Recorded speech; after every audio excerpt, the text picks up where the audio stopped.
Bienvenue dans cette nouvelle édition du QG News. Au sommaire, le ministre tchadien des Affaires étrangères Moussa Faki Mahamat, candidat à la présidence de la Commission de l'Union africaine.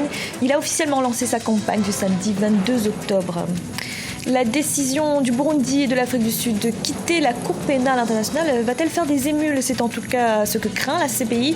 Plusieurs pays ne cachent pas leur hostilité vis-à-vis de la juridiction. Et les entraîneurs sénégalais expatriés appelés à relancer le football national. Plusieurs techniciens issus de la diaspora se sont vus confier les rênes de clubs de Ligue 1 et les résultats sont déjà là. Le Tchad est officiellement candidat à la présidence de la Commission de l'Union africaine. Après 9 ans à la tête de la diplomatie de son pays, le ministre tchadien des Affaires étrangères, Moussa Faki Mahamat, a lancé sa campagne ce samedi 22 octobre. Il a notamment présenté sa vision pour l'organisation panafricaine. Reportage de notre correspondant Mahamat Ramdam, commenté par Siamlo Victoria Sedi. Le gouvernement tchadien a lancé officiellement la campagne de son candidat Moussa Faki Mahamat au poste de la présidence de la Commission de l'Union africaine ce samedi 22 octobre 2016. Avec un programme qui se veut dynamique et novateur, le ministre des Affaires étrangères du Tchad a révélé ses visions pour la présidence de l'Union africaine. Le candidat tchadien compte appréhender les problèmes du continent par des nouvelles visions axées sur la culture du résultat. Dans cette compétition, il s'agit effectivement d'une compétition comme dans les responsabilités qui m'attendent si je suis élu, bien sûr. Je serai également servi par ma jeunesse. Cette jeunesse donc me porte à appréhender naturellement les problèmes de l'Afrique avec une vision nouvelle et dynamique, axée sur le changement, la performance et les résultats. C'est ce que j'entends imprimer à la Commission de l'Union africaine si l'occasion m'est donnée. Selon certains observateurs de la diplomatie africaine, le candidat tchadien, en dépit de sa jeunesse, a toutes les qualités nécessaires pour mener à bien la présidence de l'Union africaine. Moussa Faki a contribué à la mise en œuvre de plusieurs programmes sur le continent, notamment dans les domaines de sécurité et le développement socio-économique. M. Moussa Faki Mahamat a une longue expérience des affaires africaines et internationales. Il a occupé le poste de ministre des Affaires étrangères pendant presque 9 ans et à ce titre, il a participé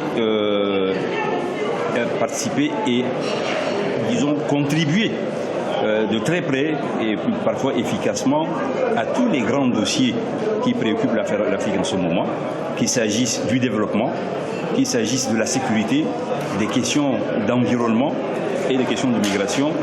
Le ministre Moussa Faki est au fait de toutes ces questions. Rappelons que le candidat tchadien Moussa Faki Mahamat, âgé de 56 ans, prépare sa thèse de doctorat en droit public et parle couramment le français, l'arabe et l'anglais. Il a occupé le poste de Premier ministre de 2003 à 2005. Il est à la tête de la diplomatie tchadienne depuis 9 ans. Au Mali, le gouvernement a dévoilé le projet de budget 2017. Comme cela a été attendu, les secteurs de la défense et de la sécurité constituent le premier domaine prioritaire. 316 milliards de francs CFA seront alloués à la mise en œuvre de la loi d'orientation et de programmation militaire, ce qui représente 15% du budget total. Et de l'admirable Albissou. Le Mali a alloué 15% du budget 2017 aux forces de défense et de sécurité. Le budget est réparti comme suit. 265 milliards de francs CFA seront accordés au secteur de la défense dans le cadre de la mise en œuvre de la loi d'orientation et de la programmation militaire.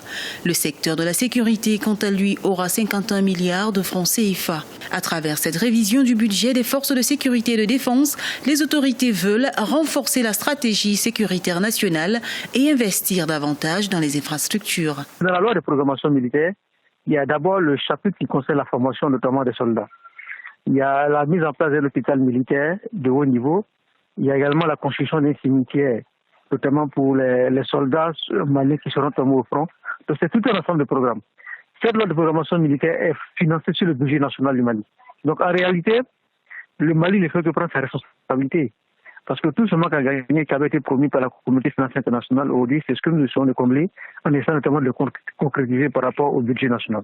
Les prévisions de recettes budgétaires pour l'année fiscale 2017 au Mali sont estimées à 2013 milliards de francs CFA. Ces dernières sont en progression de 211 milliards de francs CFA par rapport aux prévisions budgétaires de 2016. Il faut reconnaître que le gouvernement du Mali déjà dès 2013 avait décidé par la loi de programmation militaire d'accorder 1200 milliards de francs CFA programmés sur 5 années pour pouvoir notamment renforcer les capacités des forces de défense et de sécurité au Mali. Donc les 1200 milliards en réalité sont répartis pour rata de 5 années en réalité. Donc ce n'est rien d'autre que la quote-part qui revient sur une année budgétaire de 2017. Avant la crise sécuritaire au Mali, l'économie était en croissance continue. Depuis le début du conflit armé en 2012, le pays a perdu 3 points dans sa croissance économique. La défense et la sécurité nationale, selon certains analystes, représentent un gage pour la reprise économique au Mali. Selon les perspectives macroéconomiques, une croissance de 6% est attendue en 2016. Cette avancée sera rendue possible grâce au rétablissement progressif de la sécurité sur l'ensemble du territoire malien. Pour la première fois depuis sa création, la Cour pénale internationale voit 2 pays d'Afrique annoncer leur volonté de rompre avec elle. Il s'agit du Burundi et de l'Afrique du Sud, une décision qui pourrait amener d'autres pays à suivre le pas. Il faut dire que plusieurs chefs d'État estiment que la Cour ne juge que les Africains. Idolette Mirabel-Bissou. Pour la première fois depuis la création en 2002 de la Cour pénale internationale, 2 pays africains ont annoncé leur volonté de rompre avec l'institution judiciaire. La page des départs s'ouvre avec le Burundi le 18 octobre, suivi de l'Afrique du Sud le 21 octobre 2016. Des retraits qui sont la manifestation du sentiment d'iniquité et d'impartialité de la juridiction pénale internationale vis-à-vis du continent africain. Je ne suis pas impressionné par la CPI qui est en train de devenir la CPA. La Cour pénale africaine. Je pense que les crimes commis au Kenya doivent être jugés mais n'atteignent pas le niveau de crimes contre l'humanité. Ce sont des crimes de droit commun.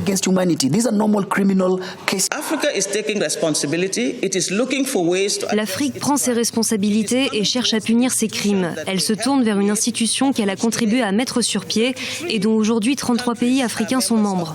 La CPI continuera à travailler pour les victimes. Ceux qui ne veulent pas être inculpés doivent cesser de commettre les crimes. Le régime du président Pierre Nkurunziza, depuis 1 an et demi, est indexé par les ONG de multiplier les exactions et les massacres au Burundi. Mais la pression s'est accrue le 20 septembre 2016 à la suite de la publication d'un rapport accablant sur la violation des droits de l'homme dans le pays. En ce qui concerne le départ de l'Afrique du Sud de l'institution judiciaire internationale, le ministre sud-africain de la Justice, Michael Massoutta, estime que la CPI entrave l'aptitude de l'Afrique du Sud à honorer ses obligations en matière de respect de l'immunité diplomatique. L'histoire remonte au refus d'arrêter il y a 1 an sur son territoire le président soudanais Omar el-Béchir, visé par un mandat d'arrêt pour génocide. Il y a d'autres personnes qui pensent que la justice doit être appliquée au Kenya et dans les pays africains.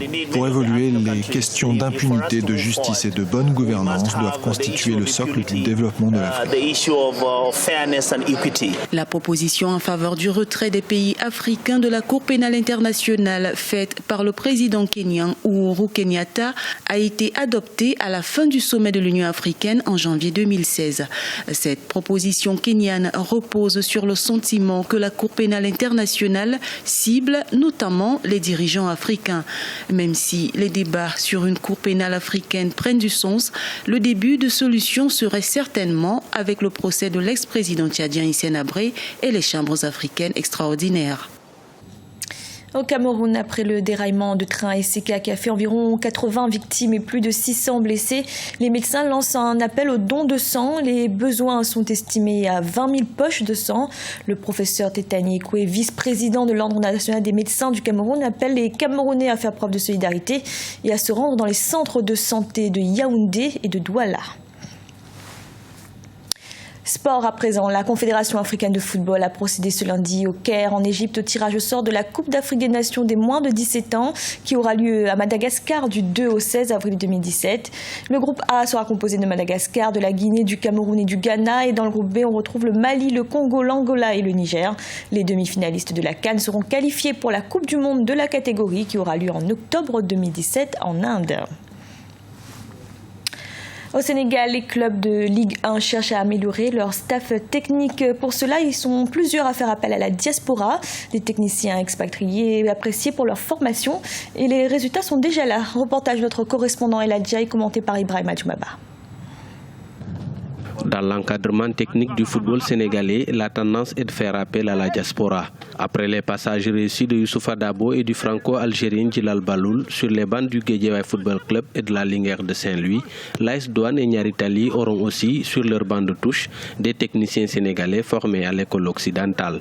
Patrice Bodian, qui a joué et entraîné en France et en Belgique, s'est vu confier les rênes de l'AS Douanes, l'équipe des soldats de l'économie pour la saison 2016-2017, qui a débuté en ce mois d'octobre au Sénégal. On doit penser à ça, on doit pouvoir ramener la petite connaissance qu'on a à l'extérieur, on doit pouvoir la ramener à la maison. Et moi je suis revenu pour une année, et puis je vais essayer de voir, j'ai un contrat d'1 an, et puis on va voir. Mais il ne faut pas avoir peur de revenir parce que bon, je ne vois pas l'appareil où. Le retour de ces Sénégalais de la diaspora commence déjà à porter ses fruits. C'est le cas de Niary Tally qui vient de remporter la Coupe du Parlement avec à sa tête Demba Mbaye, un jeune Sénégalais de 37 ans établi en France depuis plusieurs années. C'est un garçon qui évolue avec, disons, une nouvelle manière de manager. Et cela s'est constaté lors, disons, de la finale de la Coupe du Parlement, puisque avec sa touche, quand même, il est parvenu à hisser, disons, son club vers le haut.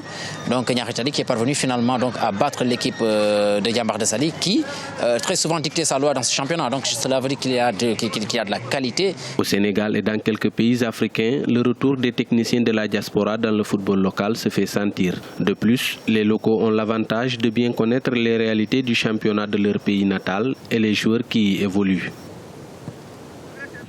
Ce journal a été réalisé par l'ensemble de la rédaction. Merci de l'avoir suivi. Retrouvez dans un instant une nouvelle édition de l'information.